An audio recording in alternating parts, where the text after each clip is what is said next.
His presidency began before a crowd 1 million strong. I, Barack Hussein Obama, do solemnly swear.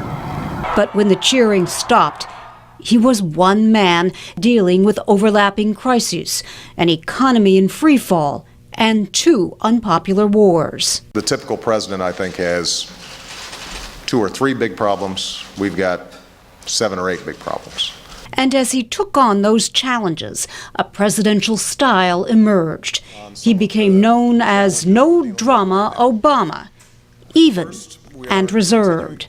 His fellow Hawaiians see a pattern. His cool, calm, and collectiveness is very Hawaiian. Ka'ule Stockman says the first Hawaiian-born president has brought the island culture and mindset to the White House. We see it every day in him. We see it in his speeches. He just lives, eats, and breathes the culture of aloha. Aloha literally means breath of life.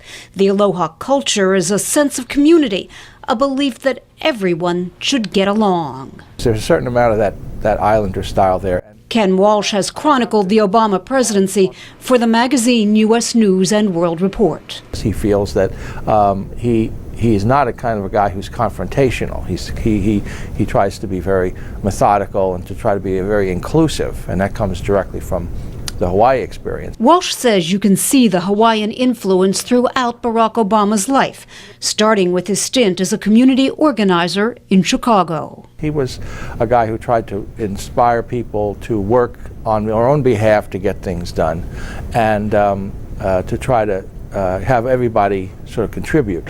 That same sense of inclusiveness became even more apparent during his years as a law student and professor.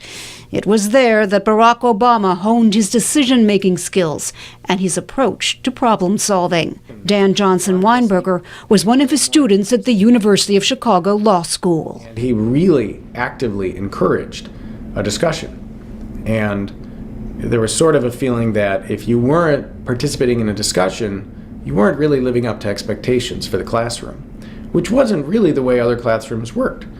There it was all about the professor. Johnson-Weinberger says Barack Obama urged his students to look at all sides of a case and glean all the information they could. I would imagine that if he runs his cabinet meetings or his meetings with advisors the way that he ran his classroom, no one gets to coast and keep their mouth shut and, agree at the end.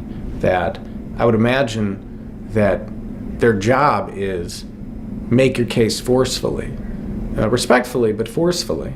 Mr. Obama's top advisors indicate that is the way things work in the White House. Barack Obama, in his decision-making, is like a lawyer dissecting a case, and in his public comments, he is very much the educator-in-chief. Martha Joint Kumar, who teaches political science at Towson University, hears a fellow professor in his voice. Oh yes, but because he likes dealing with the larger issues and tying things together.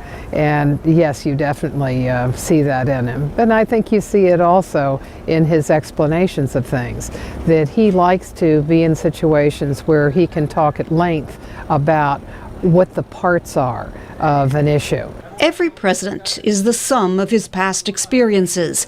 In Barack Obama's case, they have resulted in a unique presidential style that critics claim is too detached and lacking passion. But Ken Walsh predicts that Barack Obama, who promised to change America, will stay true to himself. He's going to stay with the traits that have gotten him so far in his political career.